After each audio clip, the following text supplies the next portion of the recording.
asalaamaaleykum mbokku téléspectateurs yi ñu ngi leen di nuyu di leen dalal di leen sant ci seen teewaay fii ci télévision nationale ngir seetaan seen émission Covid 19 mbas mi tey nag dañu xaw a tardéwaat encore ci heure bi ndax xam ngeen programme yi nga xam ne amoon na tey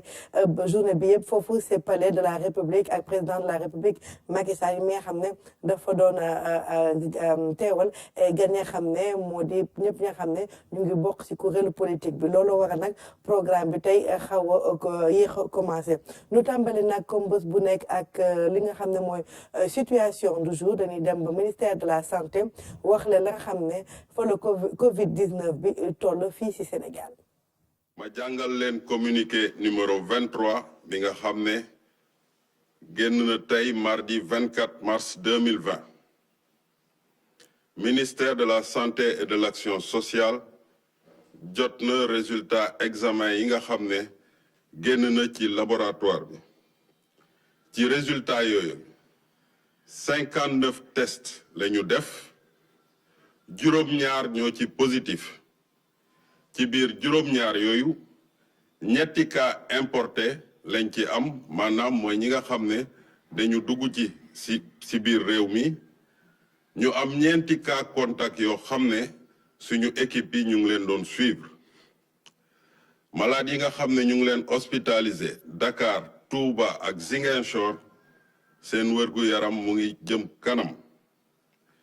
ci bésu tey 86 cas déclaré nañ leen positif ci 86 cas yooyu 8 juróom-ñett wër nañu ba ñibbi seen kër mu des 78 yoo xam ne ñu ngi encore sous traitement. waaw ñoo ko déggandoo nag am nañ 78 cas yi xam ne ñu ngi leen di traité ba loogu naam am nañ si juróom-ñett ñi nga xam ne tane neen wër neen sax la di wax ba ñibbi seen kër li si des nag ñu ngi leen di toppatoo di ñaan encore population yi ñu def attention bu baax si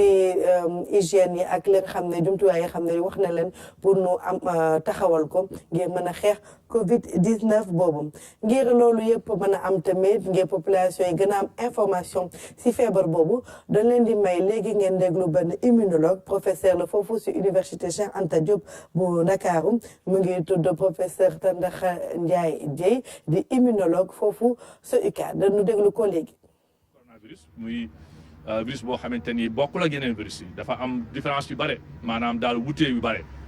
benn wutee bi nga xamante ni mooy jëkk mooy contamination bi mooy maanaam ni muy duggee sa yaram xam nga am nañu virus yu bare yoo xamante ni contamination bi ci air bi noonu la gën a yombe mais bii non seulement ay gouttelettes la maanaam ay boo tisoolee nii ci gouttelettes yu ndaw yooyu daf ciy des maanaam diiru ñetti waxtu daf lay contaminer dafa gaaw moo tax ñu wax nit ñi bu leen jege trop bu ngeen tisoli ngeen tisoli seen coude bañ mu dal nit ñi parce que contamination bi moom mooy bi gën a gaaw virus la boo xamante ni également dafa am également beneen particularité mooy maanaam du maladie virale bu normal nii bii bu duggee sa yaram dafa am ay phénomène immunopathologique mooy maanaam pathologie immunitaire yoo xamante ni dafay yàq sa xëtër daf koy yàq da koy amal benn inflammation bu am doole boo xamante ni da koy mujj détruire moo tax gis nit ñi dem ba tollu diggante boo xamante ni dootuñu mën a sax noyyi gis nga leen bu tax bàyyi dëkk yu bare seen noyyikaay dafay fatt ñu mu leen ay masque ak yooyu ñun xam nga Sénégal amuñu doole boobu mais il faut ñu wax nit ñi naka la bis bi manifesté wu bi dafa xaw spécial. mais beneen affaire bi mooy beneen kii bi mooy wax naa sànq ci contamination bi mooy maanaam contamination bi mën na am par ces gouttelettes là kon nag nit ki bu tisoolee bu demee jël am lu mu taf ci karamam wala mu def kuddam mën na bloquer contamination mais beneen bi nag. mooy nit ki bu fekkee dafa teg loxoom ci kanamam teg ko ci kaw ci gémminam teg ko ci ay surface inerte mooy maanaam surface yoo xamante ni du ñu bouger yoo xamante ni dafañ ko fekk virus dafay yàgg surface inerte yi dañoo bare am na ci boo xamante ni mooy maanaam cuivre mooy përëm ak fer ak yooyu dana ñeenti waxtu dana fa des moo tax jokkalante bi ci yenn pièces yeeg yooyu dañ koy war a di moytu wala bu amee ku ko def rek na nga raxasu sa loxo ba mu set beneen bi moom mooy boîte carton yeeg yooyu gis noonu yu yàgg yi am na yoo xamante ni mën na ci yàgg te daf ciy yàgg yooyu dañ def maanaam benn fan ci yooyu beneen bi ñetteel bi moom mooy bi nga xamante ni boo jëlee maanaam plastique daf koy téye na ko téye ñaari fan ak ñetti fan plastique ak inox yi mooy maanaam caabi yenn caabi yi nga gis ak loke yi yenn yooyu daf ciy yàgg lool moo tax ñu wax leen comme yow loolu comme sa loxo mënoo ko téye que fu ne lay jaar kon nag li mën def mooy fagaru bi mooy raxasul dafa am nag ñaari façon nit yoo xamante ni ñaari façon bu muy feeñe sa yaram am na ñoo xamante ni du ñu gis dara maanaam mën a asymptomatique am ñoo xamante ni dafa leen di faagaagal léegi mu feeñ ci lu bare ci ñoom am ñu kàttan boobu moo tax ñëlee seen système immunitaire moom moo ëpp doole ñi seen système immunitaire amul doole boobu noonu trop loolu moom moo tax ñële nga xamante ni dañ koy am système immunitaire amul doole noonu trop ñooñu dañ ko mën a wàlle keneen te duñ ko yëg moom sax xamul ni doomu jàngoro bi ci moom waaye am na ñi nga xamante ni am nañ ko te xamuñu sax ni am nañ ko ñooñu dañ koy wàlle ñeneen ñi moo tax ñu dakkal xew yi ñu dakkal regroupement yu bare yi ñu dakkal yenn jokkalante yu bare yi nañ ko wàññi ndax loolu yàggul ñaari semaine ñetti semaine nga gis mbir mi daal di jeex ñëpp jàmm ñu ñooy Sénégal nekk ci jàmm ak salaam. waa ñu ko déggandoo muy professeur Tandakha Ndiaye Dièye di professeur fële sa université Cheikh Anta Diop de Dakar ba pare nekk immunologue li mu wax moom am na solo lii yàggul benn semaine ñaari semaine ñetti semaine maximum bu ñëpp toogee respecté normes yi comme ni ñu ko waxee déjà commencé nañ couvre-feu bi maanaam à partir de 20h kenn waratu nekk si mbedd yi ba 6h du matin day leen raxase loxo yi ba mu set li mu wax tamit si surface yi seen caabeeg yooyu ngeen moytu bu baax di ko nettoyer ndax lu tax xale yi dañuy faral di ko jël di ko sex te loolu lu jar a moytu la lu jar a ragal la nu ndax feebar bi du ay fo de chaque jour bu fàttali ko ni feebar bi du ay fo donc nañ ko moytu bu baax a baax nu dégluwaat benn pharmacienne ba nga xam ne moom tamit waxtaan na ak ñun si mbirum la nga xam ne ni ñaa ngi koy fréquenté bu baax temps yi pharmacie yi ngir wutal seen bopp ay garab ngir faju nu déglu ko léegi. ñu ngi ñaaxaar askan bi yëpp ci ñu gën a fàggu ndax feebar bi mi ngi dem chaque jour cas yi day yokku li ñu si mën a génne nag mooy que ni nit ñi am xalaat ni lii ñoo ko mën a freiner bi mooy ñu faral di raxas sunu ay loxo ñu wàññi daje yi ci suba rek maa ngi koy wax gis naa buntu boulangerie nit ñi rang boo xam ne dafa tàncaloo nit ñëpp sësante te loolu aussi loolu la ñuy wax ni waruñu ko def war nga distance sa diggante ak sa morom mu mat 1 mètre nit ñi aussi bu fekkee am na lu ñu lekk yoo xam ne ragal na ni loolu daf leen dal bu ñu jug dem ci hôpitaux yi wala bu ñu jug dem ci pharmacie yi nañu toog ñu woote am na numéro yu vert yu ñu joxe xëy na dinañu laaj ñu gën ko yaatal pour ñoom aussi ñu mën a jot personnel de santé yi wax leen ni man lii ak lii laa sentir kooku dina la mën a woo def interrogatoire bu gën a poussé bu jaree ñu ñëw seet si la mais buñ jug di dem ci pharmacie yi parce que bu demee ci pharmacie yi ñañu romb ak ñanu fekk ci biir pharmacie ba ña leen di jaay ñëpp boo moytul bu dee dañu am doomu jàngam ñu wàllaale leen te loolu la ñu war a gën a moytu pharmaciens yi aussi jël seen ay mesures de précaution gants yi ñuy takk nii seen personnel di ko takk toutes les 2 heures ñu changé ko masque yi toutes les 3 heures ñu changé ko di nettoyer comptoir bi souvent ak poignée porte yi et tout ça nit ñi di bañ a duggandoo def rush par ñaari client ma ñu dugg bu ñu leen servir ñooñu génn loolu dafa am solo. waaw pharmacien bi lu mu wax am na solo torop mais léegi fu mu nekk di xam naa dinañ si ñëwaat si yeneen reportage gis nañ ne commerce yu bëri yenn boulangerie yenn pâtisserie yenn sax grande surface léegi ñu ngi installé ay systèmes yoo xam ne pour respecter distance réglementaire entre les individus pour jégalanto bi tàncaloo bi mu wax bañ a am nu delluwaat encore di waxaat di fàttali nit ñi bu leen fàtte di raxas seen loxo tout le temps lu am solo la si ngir xeex feebar bi di fàttaliwaat encore couvre-feu bi tàmbale na nag te tey moom xam naa ne si dellu si waat si émission bi coow bi bëri woon na woon trop ndax nit ñi moom daw neen fu nekk tey si dëkk bi ngir ba nit ñi bi 20h fekk leen seen kër léegi nag dañuy dem si sunu rubrique allo diaspora nu nga xam ne sunu naataango di Oumou Kalsoum Sall moo nu koy indil bés bu ne dañuy dem léegi fekki ko fële si chapiteau bi ngir seet lu munu indil Oumou Kalsoum na nga def.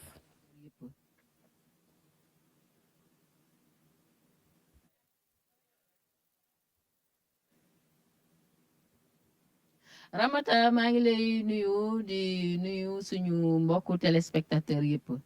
waaw Oumou Kalsoum yow nag yaa in tàmm dinu indi xibaaru bitim réew tey loonu indil. waa tey nag ci seen rubrique allo diaspora dinañu dem rek ba Corée du Sud foofu nag ci jamono yi xam ngeen ni guddi na wala sax ñu ne fajar jot na fa waaye ñu fas yéene waxtaan ak ki nga xam ne ni moo di ambassadeur Sénégal bi fa toog di général Mamadou Guèye Faye excellence maa ngi lay nuyu bu baax. maa ngi lay fay madame Sall. Voilà alors excellence nga nekk foofu ci Corée du Sud ngay ambassadeur Sénégal bi fa toog tey jii ci pandémie bi nga xam ne ni ñoo ngi ci di rek feebar bi di coronavirus mu mel ni dugg na foofu tamit ci réew boobu situation bi tey ji foofu lan la. waaw jërëjëf maa ngi leen di gërëm ci oote bi di nuyu waa Sénégal yëpp. di leen masawu si situation bi ñuy vivre ni actuellement. Corée du Sud effectivement ni ngeen ko xamee dafa nekk si dëkk yi nga xam ne ñoo jëkk am si épidémie bi ndax xam nga ñun dañu soriwul Chine te fii dafa bari ay chinois. donc ginnaaw année bu bees bi chinois yi organisé si mois de février bi bi ñu ñibbisee dañu andiwaale doomu jàngoro. malheureusement dispositif aéroport maanaam caméra thermique yi mënu woon détecté ñi nga xam ne développé guñu woon maladie. donc depuis loolu nag maladie bi ñuy dugg fii di màgg ba bis ni ki tey ñu ngi si juróom-ñeenti junni cas yoo xam ne recensé nañ ko fii si dëkk bi. ñu ngi fii ak lu tolloog ñeenti téeméer ba jëm juróomi téeméeru Sénégalais yu fii nekk ñii pour jàng ñii pour liggéey. mais ñu ngi sant yàlla ba tey déggaguñu kenn koo xam ne jàngoro bi laal na ko. d'accord loolu nag am na lu ko waral boo bëggee doon si ñëwaat si kanam. waaw ci loolu sax la ñu bëgg ñëw ci mesures yi nga xam ne nii foofu noonu autorités yi jël nañ ko ngir rek xeex ak feebar bi de gis nañ réew yu bari def nañ ko foofu tamit riposte bi nan la demee. waaw xam nga fii autorités yi dañu teel a jóg si mbir mi ba pare li si gën a am solo mooy peuple bi dañ leen si jàpp. xam nga ku xam peuple coréen xam ne peuple bu résilient la maanaam jafe-jafe jaaxalu leen fu ñu gisee jafe-jafe dañuy góorgóorlu pour transformer ko atout pour mën a avancer. donc fii boo gisee seen succès parce que malgré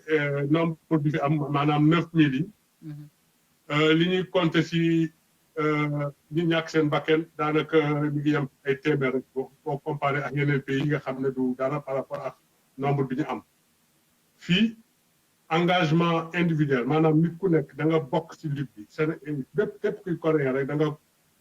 concerné ci lutte bi. d'accord alors excellence. beneen ci seen nekkin foofu ci surtout ci ambassade bi tey jii nan ngeen di liggéeyee ci jamono yi ñu nekk. ci ambassade bi ñu créé ñaari groupe de travail parce que liggéey bi dafa wàññeeku parce que amatul activité yu bari. dëgg la donc ñu def ñaari groupe de travail benn bu nekk di ñëw ba 1 jour sur 2. d'accord ma interdire utilisation transport public.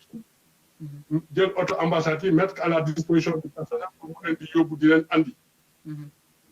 beneen mesure bi mooy réduire temps de travail maanaam 9h 18h lañ doon def ñu def ko 10h 15h. pour que temps de présence bi à l'ambassade gàtt. interdire personnel bi nag ñuy génn di doxi ñoom ñëpp ñu approvisionné wu toog seen kër ñu li ñu liggéey dañuy toog seen kër. waaw li dem ci communauté bi dañ leen organiser par def ay plateforme de communication. maanaam def ay genre groupe def li ñuy wax groupe WhatsApp def benn pour étudiants yi def benn pour waa déggu fa nga xam ne par étudiante bi nekk te ñu am une quinzaine de Sénégalais. ak ñeneen Sénégalais yi nga xam ne partout dans la si biir Corée ñu organiser par zone def ay groupe WhatsApp. groupe WhatsApp boo xam chaque fois boo xam ne le chargé des affaires consulaires dafa nekk si biir groupe bi. donc il est au courant de tout et quotidiennement day entrer en contact ak ñoom di échanger information. li ñuy déplorer mooy situation bi tax na ba yenn entreprise yi tëj donc am na yenn Sénégalais yoo xam ne ils se retrouvent actuellement au chômage technique. ñu ngi toog seen kër yi. vraiment ñi ñëpp ngi si jàmm maa ngi rassuré famille yi. amul benn Sénégalais bu fi am problème. d'accord général balaa ñoo tàggatoo rek xanaa ma laaj la tamit xam nga Sénégal tamit fu mu nekk nii am na ay cas démb président de la République Macky Sall waxtaan na ak askan wi am na it mesure yu mu jël yu ci jëm ci état d'urgence waaye tamit couvre-feu waaye annoncé na tamit yeneeni mesures yu jëm ci jàppale entreprise yi jàppale particulier yi yow tey ji ngay doomu réew mi di tamit kilifa ban appréciation ngay def ci taxawaay boobu nga xam ne njiitu réew mi am na ko. waaw d'abord di féliciter président de la République. vraiment mesure hardie yi mu jël. vraiment c'est un commandant en chef qui l'a montré. et léegi damay demander troupe bi ñu topp chef bi óolu ko topp si mu santaane. y a que ça comme je l'ai dit tout à l'heure affaire bi responsabilité collective la moom def na waru garam def na jël na mesure yu mu war a jël. maa ngi koy féliciter au passage aussi si lettre bi mu président coréen pour masse si épidémie bi. ça a été bien apprécié vraiment content wax nañ parce que c'est l'un des rares pays bu bind massawu leen pour montrer la solidarité du peuple. merci excellence vraiment merci beaucoup ci ni ñu accordé waxtaan bi xam nañ ni avec décalage horaire bi moom c'est pas évident ñoo ngi lay gërëm bu baax. merci jërëjëf Sénégal jaral nañu lu ëpp loolu. voilà kon nag Ramata mu nekkoon rek général Mamadou Gueye Faye di rek ambassadeur Sénégal foofu ci Corée du Sud dégg nga ko ñu ànd ci situation bi am foofu ci dëkk bi waaye nag dalal na xel ndax nee na rek amul benn doomu Sénégal boo xam ne ni tey jilee feebar bi laal na la kon nag tey jii lii lañ leen andiloon ci seen rubrique Allo Diaspora di leen jox daje ëllëg incha allah.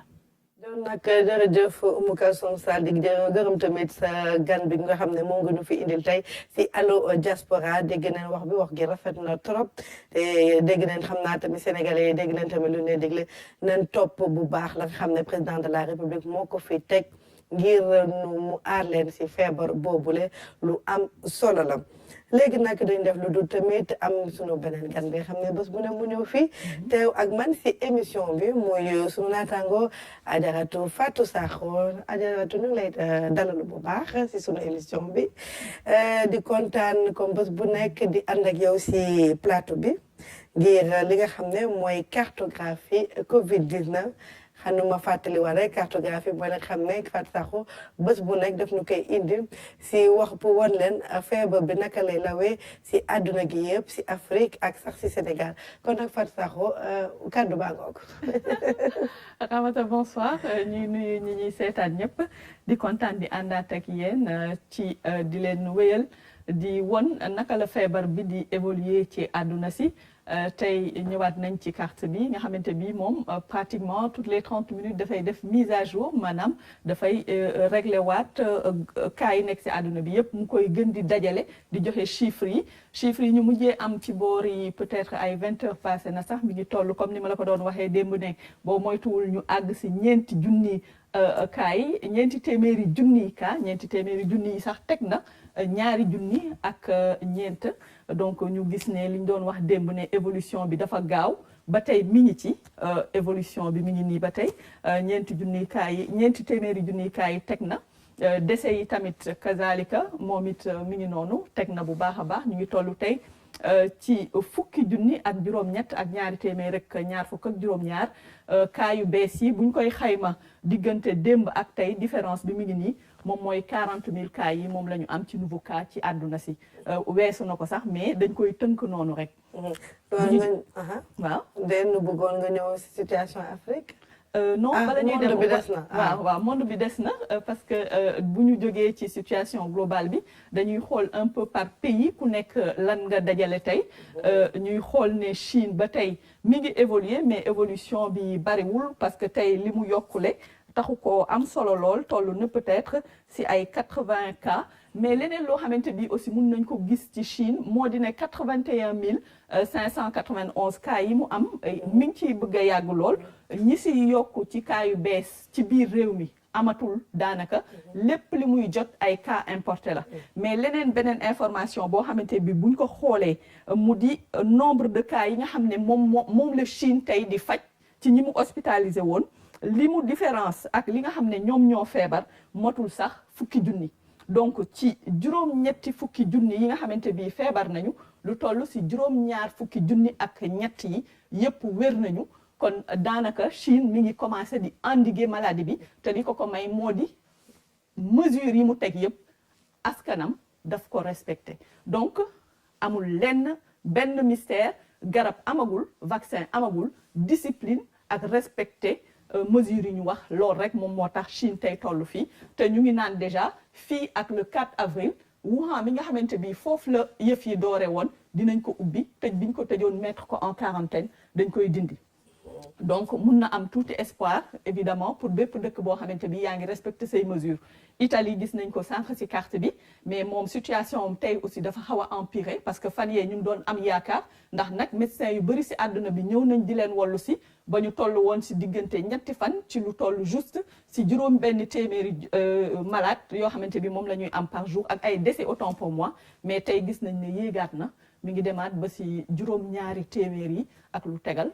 xaw na doy waar donc dañu war a gën a farlu parce que feebar bi jógeegul ci àdduna ci États-Unis nag moo jaaxal ñëpp ndax moom ni mu mel États-Unis aujourd'hui ni fa feebar bi lawe vraiment dañu ragal sax bu jógee Europe parce que fi mu ne Europe moo ëpp li muy am ci ay feebar dina dem États-Unis parce que ñoom tamit dañuy door ci mbir mi ndax lu toll ci 15 états ñoom ñoo amagum feebar bi commencé nañu jël ay mesures président bi tey tax na sax nee na comme ni malade yi bëriwee autorisé na test bu bees boo xamante bi dafa toll ci ñu koy essayer pour ñu amal ko foofu test boobu day tax ci diggante ñeent fukki minutes ak juróom rek ñu mun a def bu gaaw a baax pour xam kan moo am feebar bi ak ku ko amul xëy na loolu dina tax ñu mun ko endiguer autre information sur les États-Unis Trump tey kii na testé nañ ko alhamdulilah amul dara amul dara ñu sant bu baax donc loolu moo nekkoon situation focus peut-être sur les États-Unis et le monde de façon générale waaw léegi ñu dem ci Afrique kon voilà sur le continent donc sur le continent africain tey moom tamit am na évolution bu xaw a doy waar dafa mel ni ñun ak États-Unis ñoo xaw a bokk cas dañuy soog a jot ci mbir mi mais dafa mel ni aussi contrôlé guñ ko lu toll ci juróom benn téeméeri cas ak fukk ak juróom ñett tey am nañ ko yu yokku par rapport ak démb mais nombre de cas bi buñ ko comptabiliser toll na ci ñaari junni yu tegal alors que fan yi ñu ngi woon ci ay moins de 500 cas tey dem nañ ba ci ñaari junni cas ñaari junni yu tegal fukk ak lu teg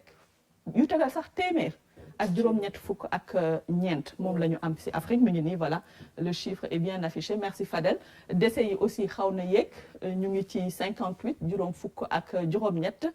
cas yu bees yi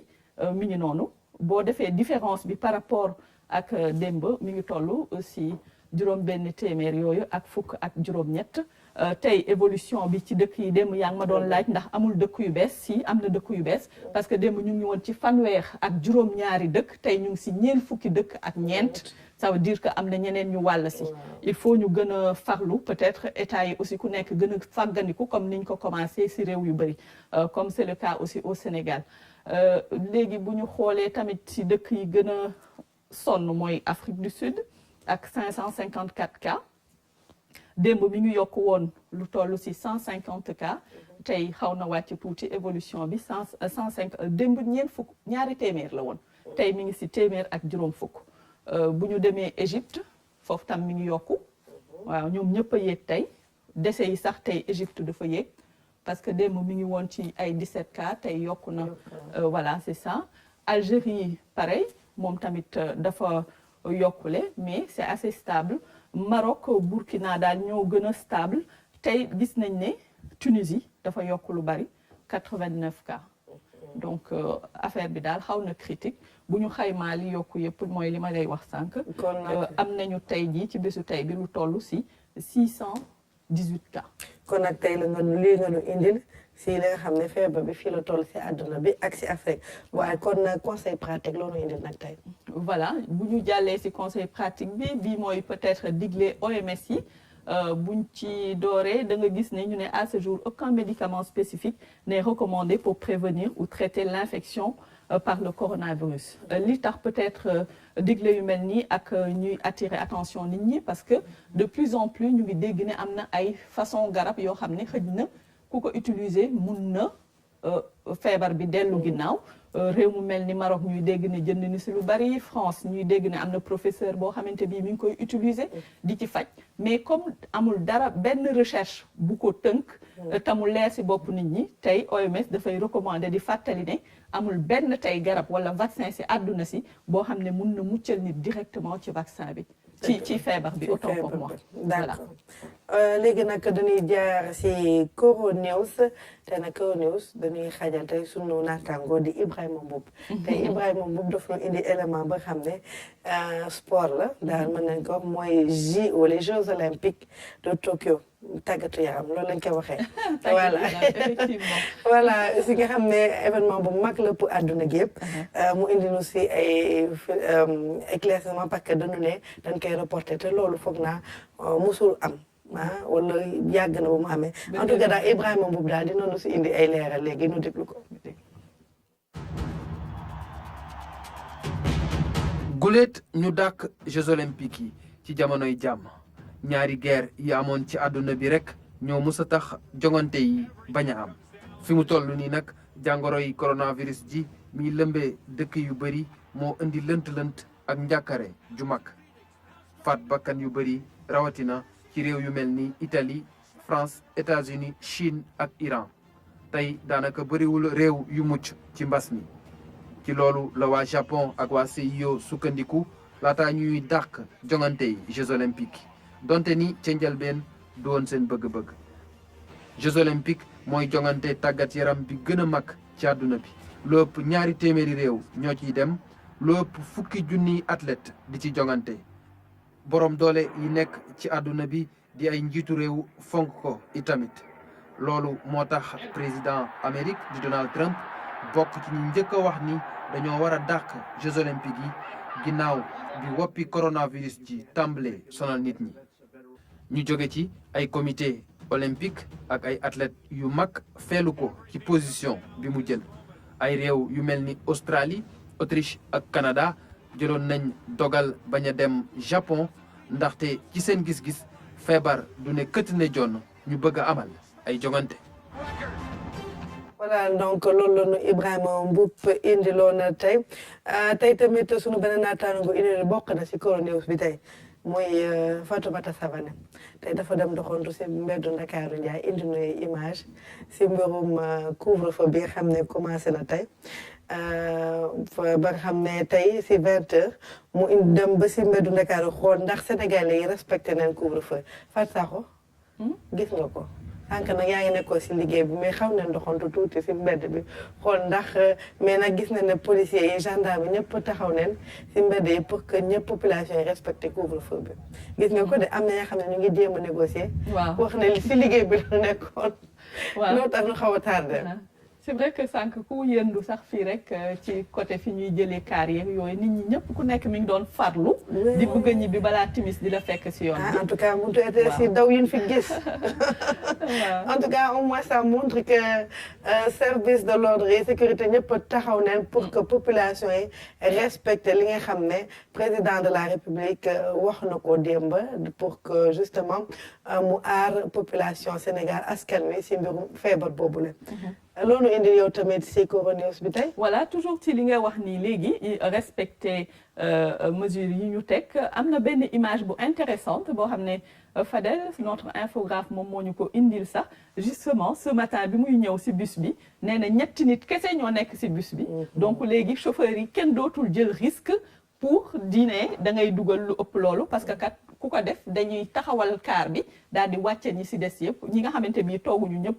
respecté wuñu distance bi ñu daal di leen wàccee ba pare fay delloole leen seen passe donc pertement raw ko kon c'est bien que ñu tënku bu baax a baax si li nga xamante bi moom la ñu teg aujourd'hui pour musal nit ñi ci feebar bi nga xamante bi chaque jour depuis ñu gis Sénégal mu dugg fi ba tey cas yi dafay gën di yokku ba tey toll nañ ci lu ëpp si juróom-ñetti fukki cas fii ci réew mi am na leneen loo xamante bi aussi moom ci Coro News bi la tey kii ñu ngi ko fi annoncé keroog bi mu amee feebar coronavirus bi mi ngi nekkoon France fa la doon fajoo malheureusement mujjee na ñàkk bakkanam ku ko xool Sénégal ñëpp xam nañ ko Afrique et le monde muy Manu Dibango di saxophoniste bu mag a mag ma nga cosaanoo ca Cameroun bi muy faatu di ñàkk bakkanam niki démb mi ngi toll woon ci juróom-ñett fukki at ak juróom-benn kon mu mel ni mbir mi du caaxaan ku mu jàpp ndem bu dee am nga sax ay koppar yu la faj du tax feebar bi nga mucc ci kon ñuy ñaan yàlla rek mu musal ñu ci wante aussi di digle encore une fois nit ñi farlu si bu baax a baax. Une triste nouvelle, mais quelqu'un qui a marqué vraiment la musique dans le monde. Si loolu nag la ñuy tàggatoo tey sunu émission Covid-19 mbas mi na leen di joxaat rendez-vous suba. incha allah si 21h30 incha allah tamit parce que xëy na programme yi encore xamuñu mais en tout cas heure bi moom 21h30 la bu yéexee rek ngeen xam ne am na programme spécial ba xam ne foog nu jotale information yooyu loolu mooy waral xëy na nuy xaw a tardé si démarrer émission boobu ñu ngi leen di gërëm vraiment di leen sant di dellu siwaat encore di leen fàttali ne que couvre-feu bi commencé na 20h waratu leen fekk si mbedd bi ba 6h du matin rek ngeen amaat droit génnaat si mbedd bi ngeen doxaat seen soxla balaa 20h fexe leen ba yegg seen kër gi lii yëpp ngir aar leen moo tax nu def ko ngir population bi mën a rëcc si feebar boobu ñuy wax Covid-19 kon nag ñu ngi leen di gërëm di la sant di la gërëm yow Fatou Sakho si sa teewaay di gërëm équipe bi nga xam ne ñoom ñëpp teew neen ngir ñu mën leen jox information yi tey si Covid-19 mbas bi di leen jox rendez-vous bu ëllëg incha allah.